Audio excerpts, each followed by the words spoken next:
Bueno, estamos otra vez aquí con otra nueva PEC.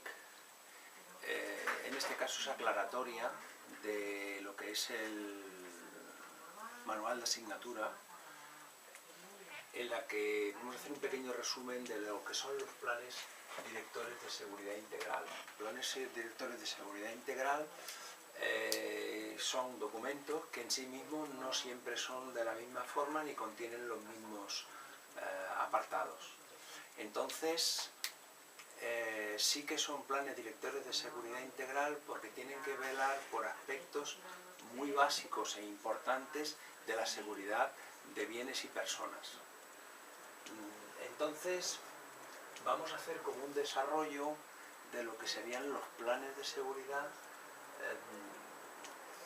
o planes directores de seguridad integral, teniendo en cuenta todos aquellos aspectos importantes a la hora del análisis de los riesgos. Vamos a empezar hablando de lo que sería, en primer lugar, tenemos un aspecto importante, que sería el apartado del análisis.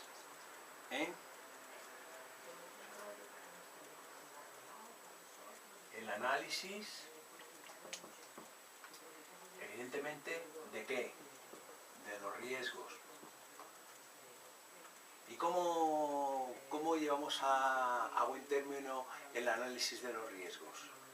A través de una buena contextualización en su entorno. Hay que tener siempre presente que no es lo mismo un cuchillo de cortar jamón en mi mano en una cocina, que es un entorno gastronómico, que un cuchillo de cortar jamón en mi mano en un callejón oscuro a la 1 de la madrugada. Soy yo, el cuchillo es el mismo, pero ¿os dais cuenta que el entorno ha cambiado? ¿Os dais cuenta que ya no es lo mismo? Esto se llama contextualización del riesgo. Por lo tanto, hay que tener en cuenta siempre, a la hora de analizar los riesgos, en cualquier análisis o en cualquier plan director de seguridad, la contextualización. Por lo tanto, siempre será riesgos y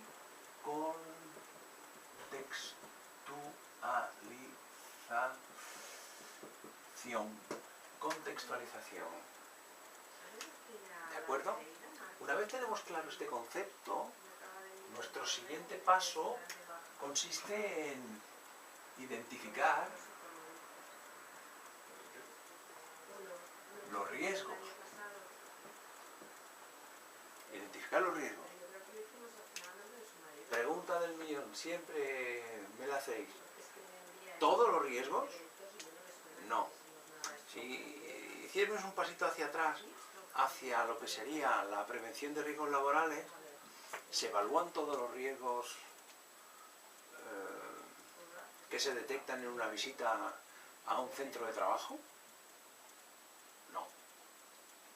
Solamente se evalúan aquellos riesgos que no se pueden evitar, que son inherentes a la actividad.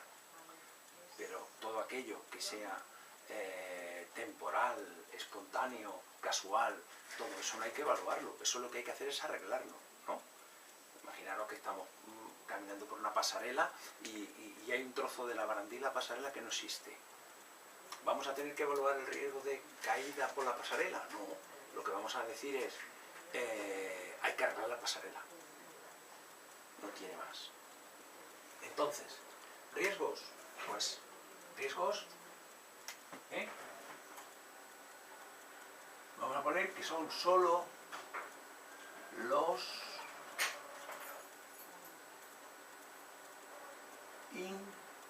inevitables a la actividad. Inevitables a la actividad. ¿De acuerdo? Bien. Riesgos hay que saber también, comprender que tendremos riesgos de dos tipos. Tendremos riesgos internos y riesgos externos.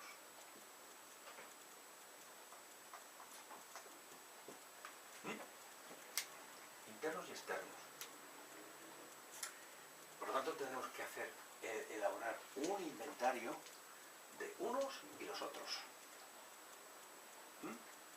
De unos y otros. Muy importante.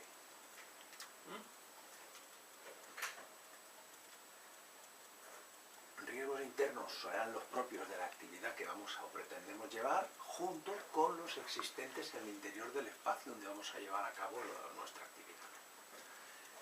Los externos, ¿qué serán? Pues riesgos que son los clásicos tecnológicos antrópicos y los que corresponden a factores naturales. Por lo tanto, diríamos que aquí tenemos internos serían de la actividad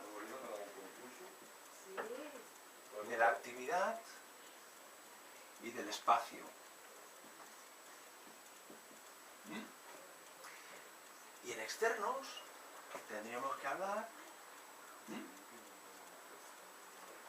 que hablar de tecnológicos,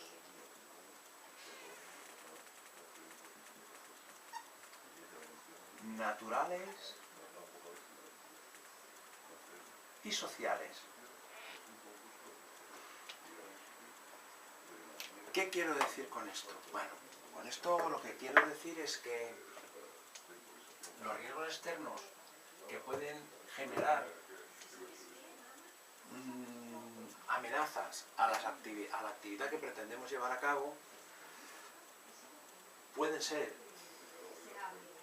tecnologías cercanas, que hay una fábrica de, yo qué sé, de bombonas de gas cerca de donde vamos a hacer el trabajo. Naturales, pues que pasa un río, que tenemos por allí en una zona sísmica importante. O los sociales.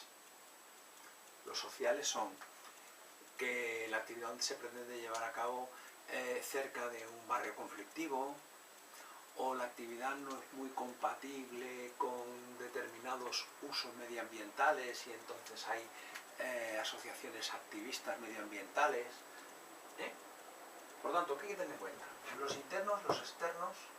En internos tendremos actividad y espacio, y en externos contemplaremos tecnológicos, naturales y sociales. Muy bien. Proseguimos. ¿Qué otros aspectos deberíamos tener en cuenta en todos estos análisis en los planes directores de seguridad? Bueno, que todo evento va a requerir de una serie de documentación, vamos a decirlo así. Todo evento público va a requerir, por ejemplo, de lo que sería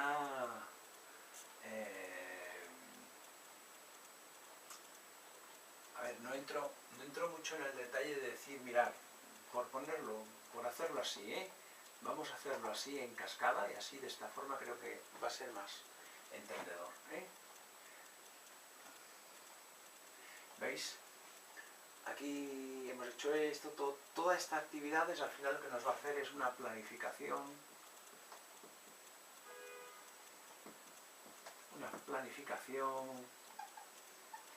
preventiva de los riesgos que hemos detectado y valorado. Dentro de esta planificación preventiva también tenemos que tener en cuenta que vamos a tener como una de las actividades también importantes al análisis va a ser el plan de emergencias. Plan de emergencias. Los planes de emergencias son otro tema que puede formar parte de los planes directores de seguridad, que pueden ser realizados por el mismo técnico que hace el plan de director de seguridad, o el director de seguridad, el plan director de seguridad delega en algún técnico para que lo haga. Depende en qué comunidades autónomas, como en Cataluña o en País Vasco, hay que estar acreditado para hacer estos planes. siempre y cuando la afectación de la actividad no nos pilla, ¿eh? Entonces vamos a decir que tendríamos un plan de autoprotección, por ejemplo, basándonos en el decreto 30 del 2015, si nuestra actividad es una actividad afectada. En el resto de casos podríamos decir que tendríamos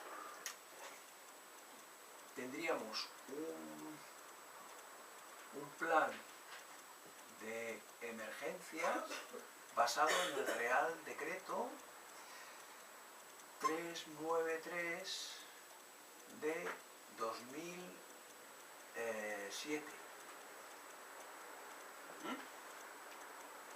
Y si la actividad es de tan baja intensidad o concurrencia, pues entonces ya nos iríamos a lo que sería una memoria de seguridad. Si quisiéramos encontrar un índice de una memoria de seguridad, podríamos encontrarla en el decreto 112 del 2010, en el artículo 42, que describe exactamente los apartados de una memoria de seguridad, que sería un documento mínimamente organizado para afrontar con un éxito, dijéramos, aceptable cualquier situación de emergencia que se pudiera dar en ese evento.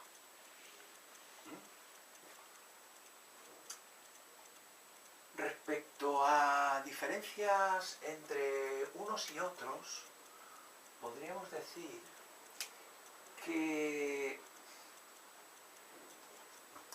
nos encontramos en que, a ver, voy a poner esto por aquí, ponerlo así, riesgos sociales, va a ser un poco más drástico, ¿vale? Y esto lo voy a poner en vez de 2015, voy a poner del 15,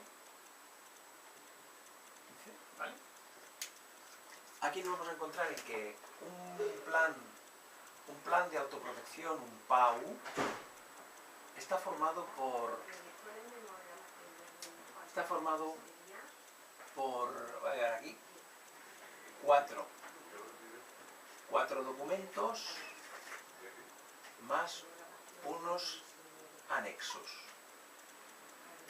¿vale?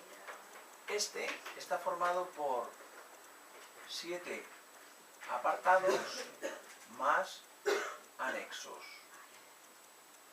y este está formado por 5 apartados más anexos. O sea, el PAU son 4 documentos, un anexo, Real Decreto 393, 7 apartados más anexos y memoria de seguridad, por ejemplo, en el Decreto 112 del 2010, artículo 42, 5 apartados más los anexos correspondientes. ¿De acuerdo? Bien. Pues ya tenemos el análisis, la planificación, el plan de emergencia, pero todo esto está formando parte del plan director de seguridad integral. ¿Qué más necesitamos aquí? Bueno, en todo evento tiene que haber un montaje y un desmontaje, porque estamos hablando de una actividad puramente extraordinaria. Luego, por lo tanto, aquí nos iríamos a lo que sería la coordinación de PRL, que sería la coordinación de prevención de riesgos laborales. ¿Vale? ¿Con quién deberíamos llevar a cabo toda esta coordinación de riesgos laborales? Lo tendríamos que llevar a cabo con todas las empresas, aquí, todas las empresas concurrentes.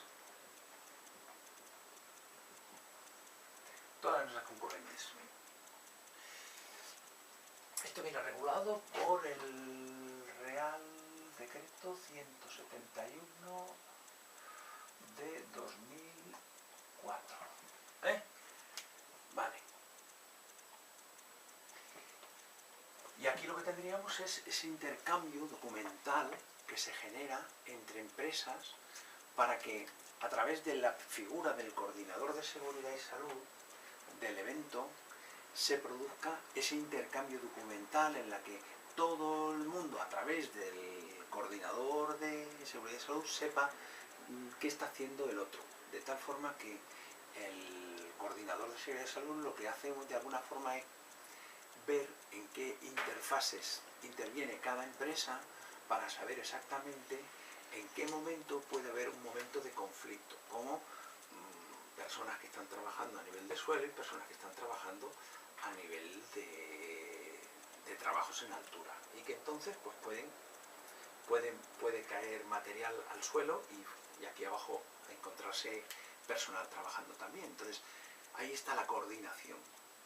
Entonces esta coordinación solamente se puede hacer a través de los planes directores de seguridad concurrente. Pero aquí tenemos un tema, es que esta coordinación preventiva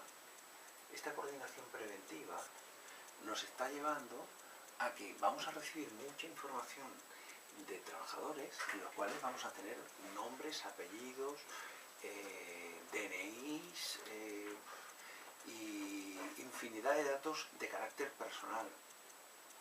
Y esto hay que protegerlo, aunque sea temporalmente durante el momento del montaje. Por lo tanto, esto nos lleva a que también tenemos que tener en cuenta la LOPD, la Ley de Protección de Datos Personales. De tal manera que esto nos obliga a registrar uno o varios ficheros con los datos de todo el personal que vamos a coordinar en el evento. ¿A través de qué? Pues a través del programa de la Agencia de Protección de Datos que se llama Nota. Del programa Nota.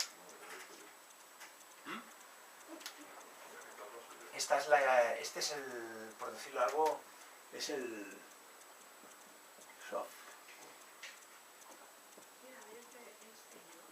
software. El software que la Agencia de Protección de Datos pone a nuestra disposición para poder hacer este registro de ficheros. ¿Correcto? Luego ya tenemos que, como podéis ver, el plan director de seguridad va generando una serie de elementos y apartados que van sucediéndose de una forma, yo diría que lógica, ¿no? El hecho de tener que ir haciendo estas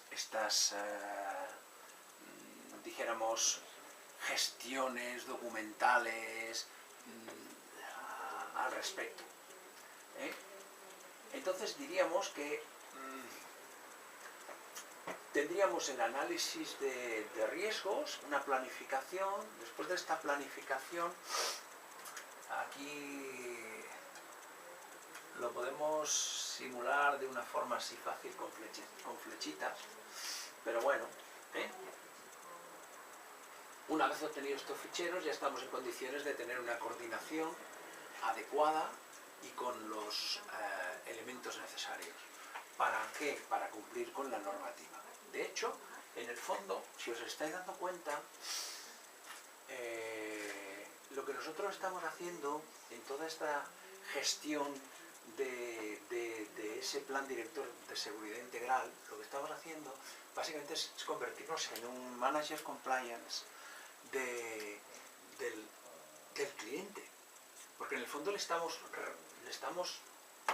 a ver, estamos, dijéramos, haciendo toda una serie de acciones que son necesarias y cumpliendo con una serie de artículos y reglamentos y leyes que son necesarios para que nuestro cliente, en este caso el promotor del evento, pues no incumpla ninguna ley.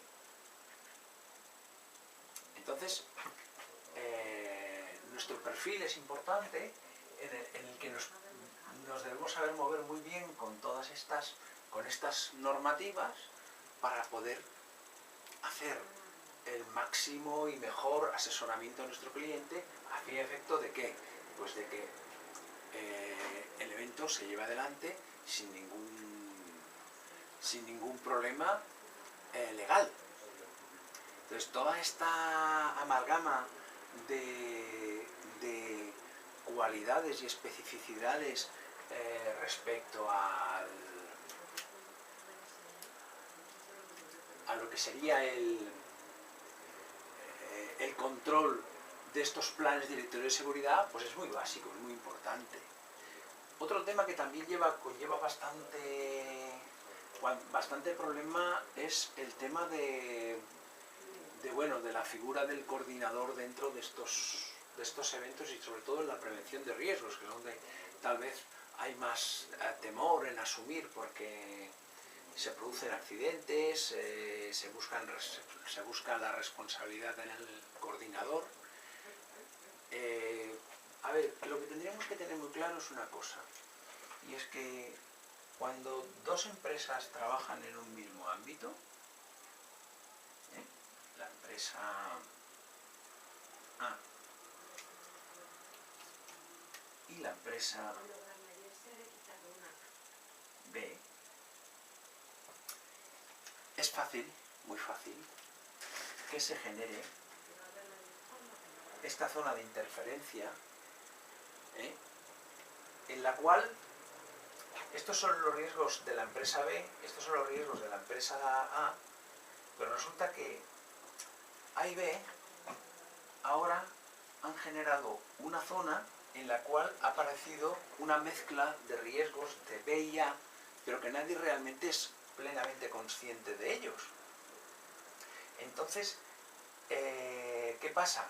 Bueno, pues que aquí es donde el coordinador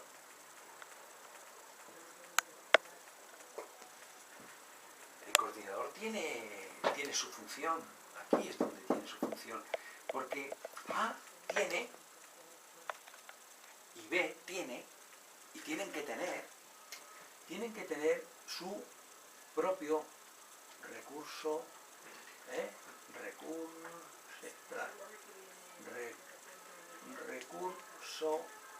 preventivo,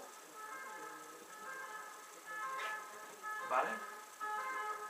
Recurso preventivo, igual que este.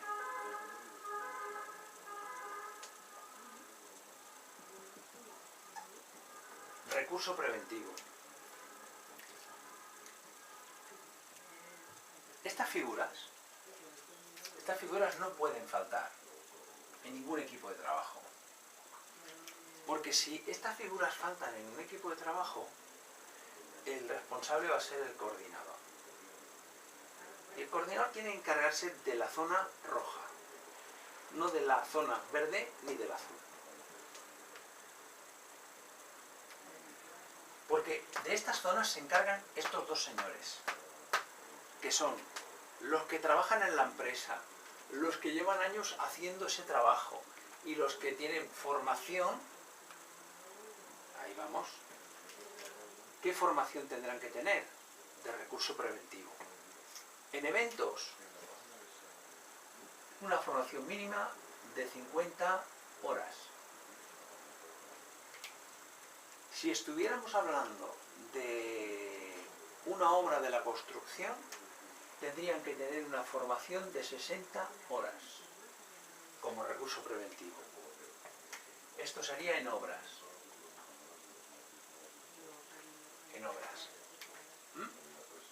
tienen que tener una formación mínima de 60 horas. Todos. No ve. No. Pero como estamos hablando de una situación que no es de eventos, perdón, que no es una obra, sino que es eventos, montajes efímeros, situaciones muy puntuales en las que se monta un escenario 4 horas de bar y al día siguiente no queda nada, estaríamos hablando de 50 horas. Pero que tiene que existir. Por tanto, importante siempre que una persona actúe de coordinador, tener en cuenta que debe existir recurso preventivo de cada empresa. Y la empresa que no tenga recurso preventivo, casi sería de la opinión de no dejarla trabajar. ¿De acuerdo? Muy bien. Por lo tanto, fijaros que los planes directores de seguridad, en este vídeo no entro, pero vamos a dar unas pequeñas pinceladas, también porque pienso que es importante. Es importante. Acordaros también el tema de que en cualquier evento deberemos siempre tener en cuenta estos parámetros. Y además debemos saber calcularlos. Los voy a repetir, pero no voy a hacer cálculos, porque los cálculos ya los colgué en otro vídeo. Ten en cuenta que tenemos que tener en cuenta los metros cuadrados de superficie, los metros cuadrados de superficie útil del espacio. Hemos de tener en cuenta las puertas salida emergencia, las puertas de salida de emergencia. Aquí voy a poner una observación, y es que calcular la hipótesis de bloqueo siempre sobre las puertas de salida de emergencia, la hipótesis de bloqueo. Tener en cuenta que en superficies útiles los coeficientes